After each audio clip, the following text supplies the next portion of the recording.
All right, we are back. We're back. We're back. I know Cuban is going to talk about my shirt for 4 videos straight. I know he's going to talk about it. But anyway, man, we're going to talk about the Canes, man. Yesterday was the first day that I actually got to watch the team just in its entirety. The first week, that weekend I was working. The second week, I was kind of preoccupied with some things. Last week again was working, so yesterday was the first game I actually got to watch, and Friday will be the second game since the game will be on Friday.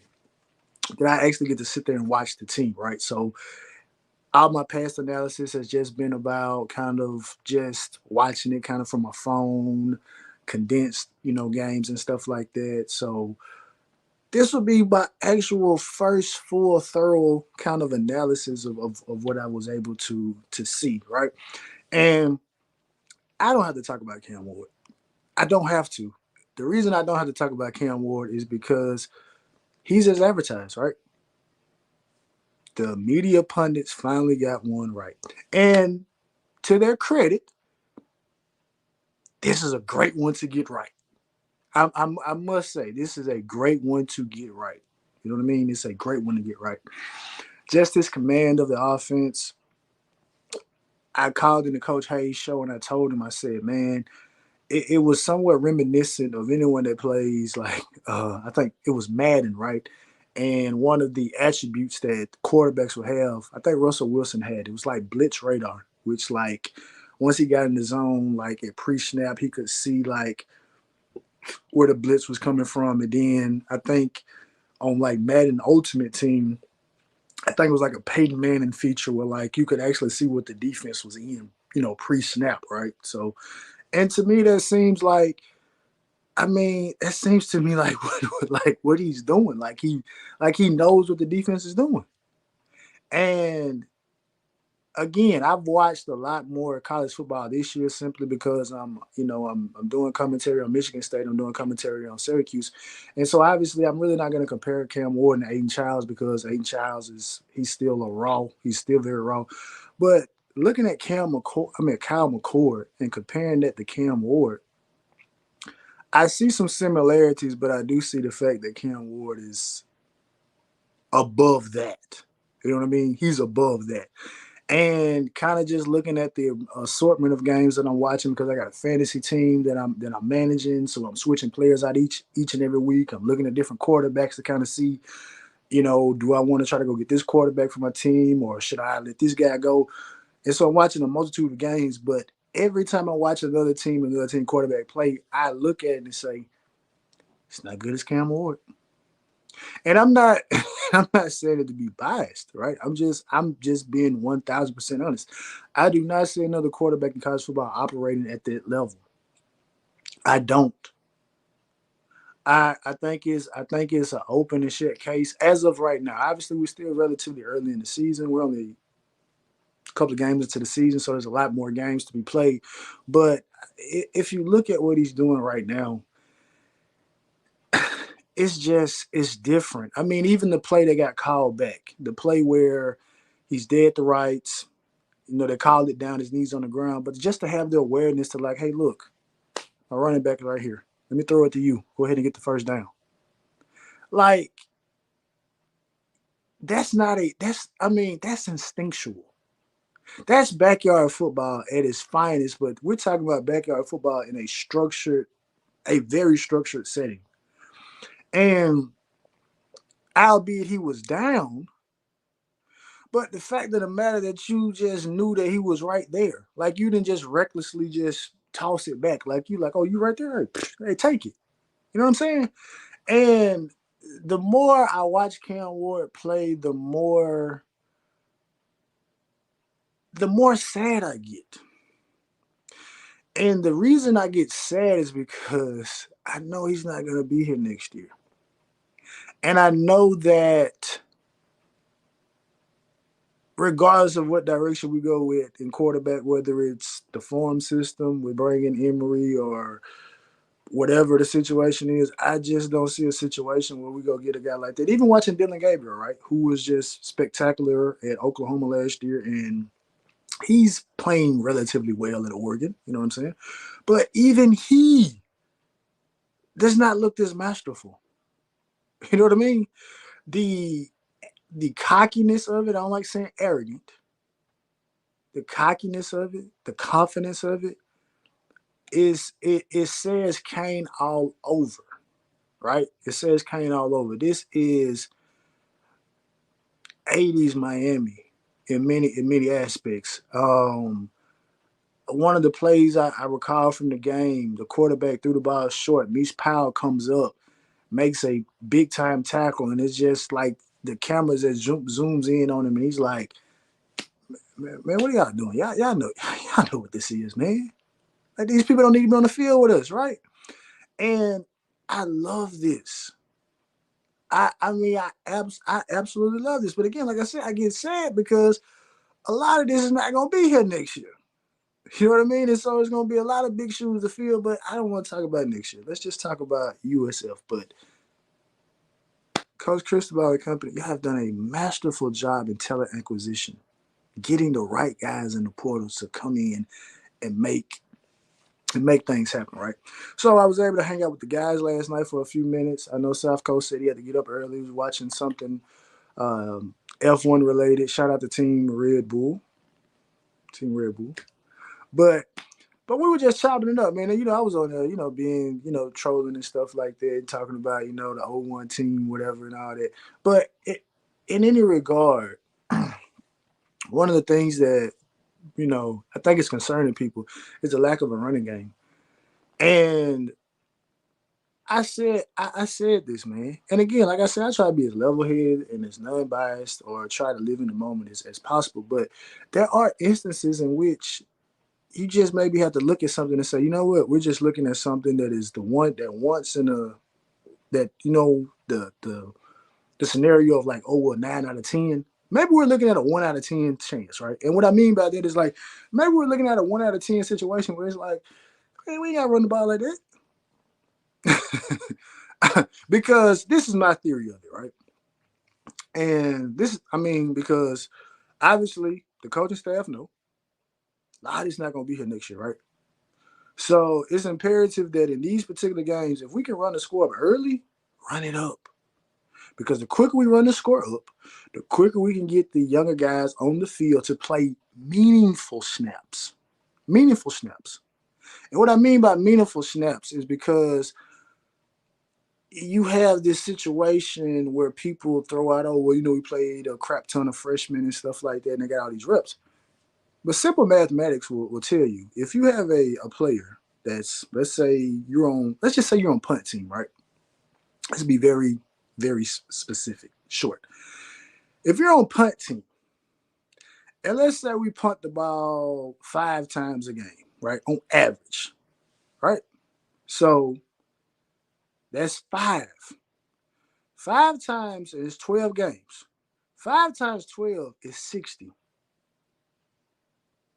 So that means that you have gotten 60 snaps, but all you done is run down the field and punt. You haven't played an actual offensive snap. You haven't played an actual defensive snap. But at the end of the season, you got 100 snaps. Right? Now, what if you play 2 special teams? Right? Let's say it's 5 field goals, right? You're on field goal and punt. So that's 10 snaps. 10 times 12 is 120. That's 120 snaps, and you have not played a significant down of offense or defense. You've just been on special teams. You blocked and you ran down the field. Right? But right now, I see younger guys playing important. I've heard Justin Scott's name said a few times, right? I've seen obviously Jordan Lau has made a stance has come in, right? Obviously Markel Bell filling in for Jalen Rivers. So I've seen young guys play meaningful snaps, not just you're in the game for special teams, right? So I think that's big, and that's important because on paper this next year's schedule looks a little bit more daunting than this year's schedule. Even though I feel like that this year's schedule it may not be as weak as you wanted to make it out to be, right? Because games still have to be played, but it just does look like nobody can see us, right? And obviously, like I said, I'm watching Syracuse, right? And I think based on the couple of games I watched, and I just watched Louisville play. I watched their condensed game today against Georgia Tech, which I think Georgia Tech is solid. They lost to Louisville, but they're a solid team. Louisville still solid, but I think Syracuse is the best team left on our schedule. I do. I know Cuban's gonna say something about Syracuse because he tries to poke fun at, but I do think Syracuse is the best team that we have left on our schedule. I mean that wholeheartedly, right? And that's the last game of the season. I watched Virginia Tech play. Not very impressed by them because I thought maybe their offense would be a little bit better. Kyron Drones. Obviously, we played them Friday. Um, they just lost to Rutgers, which Rutgers playing some good ball. But I mean, I just and but anyway, I'm gonna get back to this, man, because I don't want to turn this into a season outlook, right? So I want to highlight one particular play, and then I'm gonna go ahead and get into it a little bit more because I don't want to make this video too long because it's not anything that, as I always say, there's nothing I can say that has not already been said, right? But there was one play. Cam Ward rose to the right.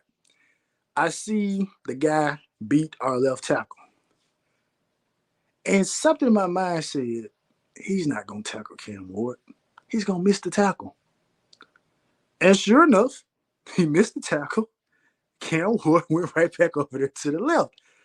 And it hit me. I'm like, yeah, I can say that, okay, that's due to, Cam Ward just a superior player than that guy missing the tackle. But I mean, I see much better players than that young man missed that same play, right? So I'm not gonna diminish that. But it's just things like that, man. Him running to the sideline, pointing at the guy. I mean, that is what made a lot of people Miami fans. That is the middle finger to the society, right? Just like if the lawlessness, right? That's what it is, right? And they didn't call a flag for that, right? I know a lot of people talk about, oh well, if Miami do something, then they're gonna throw the flag. They didn't throw the flag because that's taunting. I literally watched an Oklahoma State game. I watched their quarterback look to the sideline of the opposition and do this. They threw the flag. Plain as day, Cam Ward is pointing at the man as he runs out of bounds. No flag. So even the it's almost like even the referees are like, man, it's Miami, man. He didn't kidnap a baby. You know what I'm saying? So we're gonna let it slide. But there were times in the game, and I said this on South Coast County Show last night. I said it was at times in the game yesterday where it looked like there was not, we weren't looking to outcoach them, right? It was instances in like, we are just going to out athlete you, which I've told people in the past, and some people have kind of pushed back. But I said you can win 90% of your games by simply just being more athletic than your opponent. And I'm gonna give you again. I gave you one play with Cam Ward. Let me give you another play with Isaiah Horton. A simple stop route, comeback, however you want to name it, stop, comeback. It's all type of different names. Check, a check route, just all type of different names now. But when I was in school, it was called stop route. You go so many yards, turn around, catch the ball. He catches the ball, and the USF defender dives at his legs, misses the tackle. Isaiah Horton gets up the field, gets the first down. Louis Riddick said, "Son, you cannot do that. You cannot simply dive at your opponent's leg. You have to look at what you're hitting and drive through him." And again, I said that is out athleting someone. Because again, like I said, I'm watching a lot more college football now. And big time players make those plays. Right? Big time players make those plays. But we're not paying big time players right now. We're out athleting people. And I liked it. I liked it. I like it. Like you like it. We're not doing anything special. Which in many regards is that's the great thing about it. When you don't have to do anything special, it's not you're not doing a lot of additional thinking, and you're just kind of like, all right, well, you know what? Hey, look, I know if I throw it to Isaiah Horton, he's gonna get the ball, right? Oh, I know Xavier Streppo, you can't guard him, so boom, I'm throwing the ball, right? I don't have to do anything special. We don't have to run flea flickers. We don't have to run jet sweeps. We don't have to do all the extra stuff to try to get it, because it's like, boom, I just hand out the Jordan line, he'll bounce to the left side, and he'll just simply outrun the rest of your team. And I'll be honest with you, I didn't know Jordan Line was that fast. I did not know he was that fast. And kind of when I'm watching Chris Johnson return kicks, I'm like, I don't see 10-4 or 10-2, whatever his 100 was. I don't see it. But again, I have to put in context. Just because you're fast does not mean that you understand the you don't understand how to like return kicks, right? Because obviously I'm gonna go to Devin Hester in terms of like kick returning. And like it was like when Devin Hester caught kicks, it was like I already know where I'm going. I know how y'all are going to cave in based on the ball is kicked to this side, so I know whose lane has to be what. I know who may get a little bit outside their lane, try to be a GDI, and boom, I can hit it. Whereas it seems like I mean, now when he's ready to go, he's ready to go. But he doesn't look as fast. Now maybe it's because he's picked up a little weight. Because that was one thing that I said about some of the smaller players, is that can you keep that same speed? Now obviously he's still fast. He's still fast, but he may not be. He may not be as fast as advertised. Because I'm sure you have to bulk up a little bit. But speaking of Chris Johnson, I'm happy that he's involved in offense, because that was one of the questions I had in the offseason. Like, well, how are we going to involve Chris Johnson in this offense? And I see what we're doing. And this is, and I gotta give it to him. This is what I knew. This is one of the times I knew, like, South Florida, y'all are more so concerned with trying to tire out our defense. Like, y'all know, y'all tire out our defense. Y'all know y'all defense can't do nothing with ours, with our offense. They motioned Chris Johnson out. And you know what UCF did, USF did. They ran a linebacker out there. Now, mind you, I said this on South Coast K Show. I said that man may play with Miami on NCAA. He know Chris Johnson speed 98.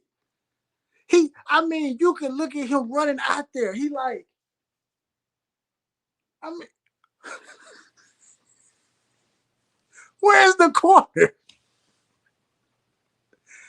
And I said, I'm looking at this. I'm like, they not gonna leave him out there. Cam Ward does the cadence. I said, somebody gonna run over there. The ball is snapped. Oh my God, they left him over there.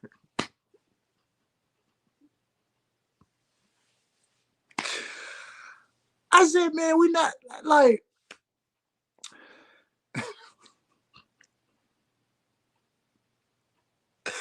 bro, UCF defensive coordinator, you should have been, listen. Your play calling responsibility should have been stripped on that one play alone. Y'all didn't call a timeout. Y'all didn't call no type of, y'all literally sent, and number nine, like he was at least 245, 250. I ain't got the depth chart in front of me. I'm sure he looked a little big. Now, obviously, Kent Ward on threw the ball, safety was over there. But if that was a well thrown pass and Chris Johnson catch the ball, like, we were just doing what we wanted with those people yesterday, man. I mean, I'm not even gonna lie. Obviously, the viral play of Cam Ward pointing at the gap, like, look, we running it right here. Obviously, that's going, it's going crazy right now. But I love it, man. I love it. You know what I'm saying? And I do still, and I see some people still trying to drive a little wedge into some things. And I'm like, bro, nobody cares about your receipts, because the point and the stance has always been, you have every resource that none of your predecessors had. It should look good. So no one was a hater of anything. Shout out to my dog Groove, because he said it, and I 100% agree with this. Our standard was just higher than yours. That's all it was. So no one is a hater because our standard is higher than the standard that y'all set. Simple as that. So let's have fun, man. I feel like right now, and maybe, we can say, look, oh, well, Miami ain't playing nobody. I don't care. I don't care. The reason, the reason why I don't care. The reason why I don't care is because we are blowing people out. We're blowing people out. None of these games are in question. Obviously, yeah, we had last week, people were concerned about the first quarter and all that stuff, but we're blowing people out, man. And I feel like right now, after looking at games, I don't care what the AP say. We're the second best team in the country right now. And the only reason I'm saying we're second best is because Texas ran through Michigan. Ran through them so much, and shout out to my dog King Reezy, because I put on Twitter, I said, like, Steve Sarkisian gave away a full drive to Michigan. Like, look, we're gonna run the ball like 3 times. We're not even gonna try to move the ball down the field. We want to see, how like how somebody kicks them, like, oh, make sure, see if it's playing possum. Like, maybe they're playing possum. You know what playing possum means? That may be a southern term, country term. Like, playing possum means, like, a possum will play like it has succumbed. Like, I'm not gonna use the D word. They play like they succumbed for predators to leave, and then they'll pop right back up and get back to business, right? So it's like these are keys. Like, let's see if they playing possum. You know what I'm saying? Let's see if they really and they really weren't playing possum. They really had nothing left. And Steve Sarkisian, they took the foot off the gas, because it's like, look, man, we probably could score 60 points on these people. You know what I'm saying? And so that's the only reason I have Texas ranked above this. The only reason. But because Ohio State didn't play nobody either. They haven't. But I guarantee you, man,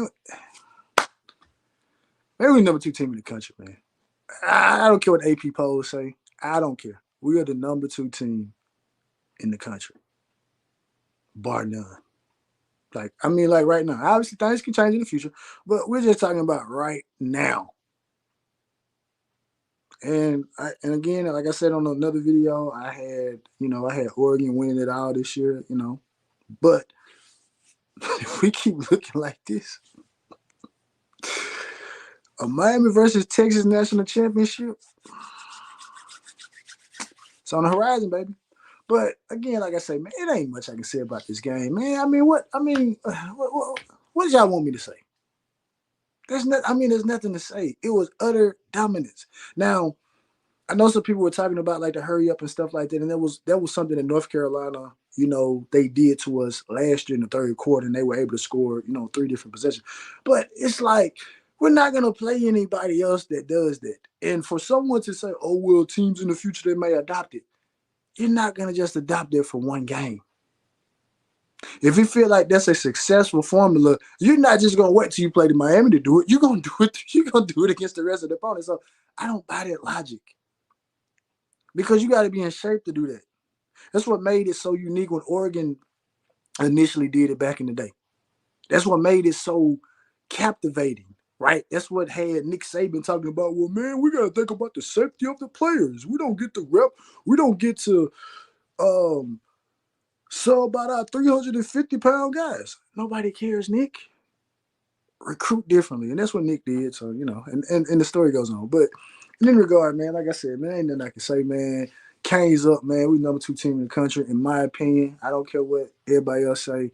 Cam Ward, most NFL ready quarterback that I've seen. And I'm not, again, I'm like the guys that I criticize. I'm a pseudo talent evaluator, but my pseudo-ness tells me I don't see another quarterback operating at the level Cam Ward is right now.